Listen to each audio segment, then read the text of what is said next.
मैंने वो पढ़ी ह्यूमन नेचर पर डाले कितने लिटरेचर। मैंने ध्यान दिया उन लोगों पे जो करते मैनिफेस्टेशन। मैंने ध्यान दिया उन कोट पे और कोट के नीचे का सिग्नेचर। जब मैं लिखने बैठा कंटेंट सच्चाई बया की इस ढूंढने में एक आंख मूंद गया फलातून में ज्वाला कलम मेरी पन्ने पढ़ने। दोस्तों देखिए, आज मैं बात करने वाला हूँ the law of human nature, Robert Greene की किताब से, chapter number 3 see through the people's mask पे।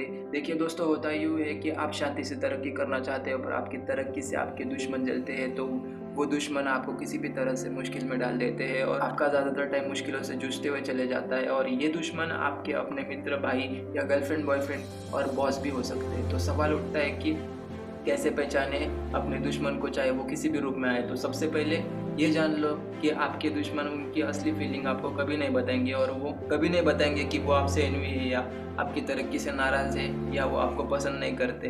तो हम कैसे पहचाने? ना तो वो वैसी बातें करते हैं और अपना अपीयरेंस भी फ्रेंडली रखते हैं, तो ये कैसे जाने कि वो अपने दुश्मन है? तो ऑथर कहते हैं कि आपको अपनी रिसेंट अचीवमेंट अपने एनिमी को बतानी होगी और उनका फेशियल एक्सप्रेशन और बॉडी लैंग्वेज ऑब्जर्व करनी होगी।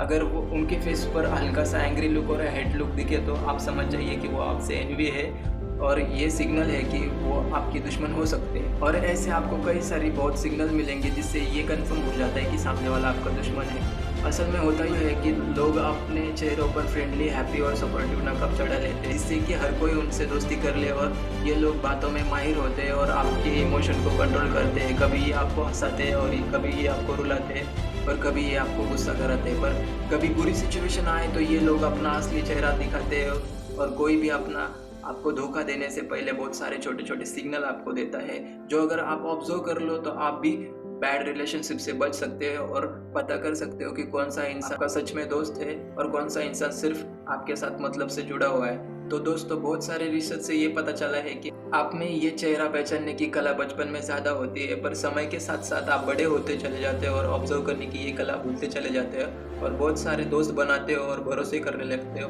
पर जब भरोसा टूटता है आपके गर्लफ्रेंड या बॉयफ्रेंड या आपके अपनों से, तब पता चलता है कि आपने कभी उन्हें ऑब्जर्व किया नहीं था और पूरा भरोसा उन पर किया और इतना भरोसा किया कि ना तो वो हमें छोड़कर जाएंगे ना तो वो हमें कोई नुकसान पहुंचाएंगे, जबकि वो लोग बहुत सारे छोटे छोटे ऐसे हिंट्स दे रहे होते हैं पहले ही। ऑब्जर्वेशन की ये कला को समझने के लिए ऑथर एक स्टोरी बताते हैं। मिल्टन एरिक्सन छोटी सी उम्र में पैरालिसिस से जूझ रहे होता है। अचानक उनको पैरालिसिस जैसी गंभीर बीमारी हो जाती है और डॉक्टर ने यहाँ तक कि इतना बोल दिया होता है कि वो कल सुबह तक ही जिंदा रह सकते हैं। ये सुनकर मिल्टन के माँ बाप सदमे में चले जाते हैं, पर मिल्टन की 7 बहनों ने उसे जगाए रखने के लिए एक प्लान बनाया और पैरालाइज मिल्टन, जो बेड से ना हिल सकता था, उसके कमरे में जाकर दोनों बातें करने लगे कि जो मिल्टन देख सके इस पोजीशन में।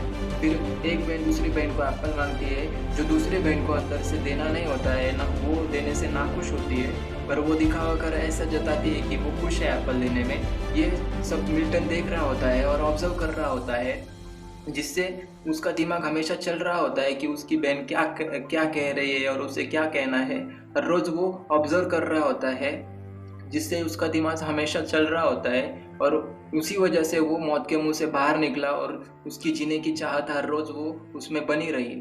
और बहनों को बाहर खेलने जाते देखकर मिल्टन खुद ही दिमाग रहता है कि वो भी उनके साथ खेलने जा रहा है और वो अपने दिमाग को सिग्नल प्रोवाइड कर रहा होता है कि वो भी उनके साथ खेलने जा रहा है और ऐसा वो इमेजिनेशन करता है। और दिमाग को ऐसे एक्टिव रखने की वजह से ही वो एक दिन पैरालिसिस से बाहर निकल के आ गया और बाद में उसने साइकेट्रिक बनने का एक फैसला लिया, क्योंकि वो ऑब्जर्वेशन की इस कला में बहुत माहिर हो चुका था और वो बॉडी लैंग्वेज और फेशियल एक्सप्रेशन ऑब्जर्व करके और 2-3 सवाल पूछ के सामने वाले की तकलीफ़ें दूर कर सकता था। मिल्टन के जैसे आप भी ऑब्जर्व करना सीखे लोगों को और उनकी बॉडी लैंग्वेज को जाने और आपके दोस्तों को जाने, उनकी स्माइल को ऑब्जर्व करें, एनर्जी को ऑब्जर्व करें और दोनों फेक है या जेन्युइन है ये समझने की कोशिश करें। अगर आप ऑब्जर्व करना सीख गए तो आप हर एक इंसान से कुछ ना कुछ अलग बातें सीखेंगे।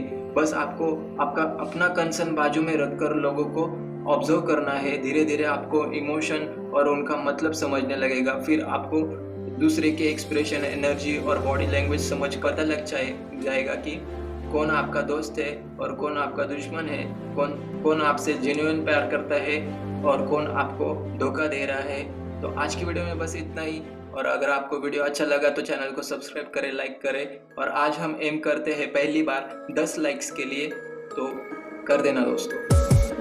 मैंने वो पढ़ी ह्यूमन नेचर पर डाले कितने लिटरेचर, मैंने ध्यान दिया उन लोगों पे जो करते मैनिफेस्टेशन, मैंने ध्यान दिया उन कोट पे और कोट के नीचे का सिग्नेचर। जब मैं लिखने बैठा कंटेंट सच्चाई बया की इस धुन में, काक मूंद गया फलातून में ज्वाला कलम मेरी पन्ने पलटे, हल्के रास्ते न चुनते सुन बे चुनते मसल को असल में है चुनते, वो नस्ल को पकड़ के फर्क को जाते मसल में मेहनत कर कबर को डालते, चास्ट हमने थर को बात ले लिखा इतना वो दिला दे दस्तक दुनिया को साइड में उठा के पुस्तक होश में या मलाले मस्त कुछ कितने दिलों में लगाई आज, कुछ कितने दिनों से चल रही बात, कुछ कितने गलों में दब गई सच, कुछ कितने सवालों के अलग जवाब, कुछ कितने दिलों में लगाई आज, कुछ कितने दिनों से चल रही बात, कुछ कितने गलों में दब गई सच, कुछ कितने सवालों के अलग जवाब, कुछ कितने दिलों में लगाई आज, कुछ कितने दिनों से चल रही बात, कुछ कितने सवालों के अलग जवाब, कुछ कितने गलों में दब गई सच।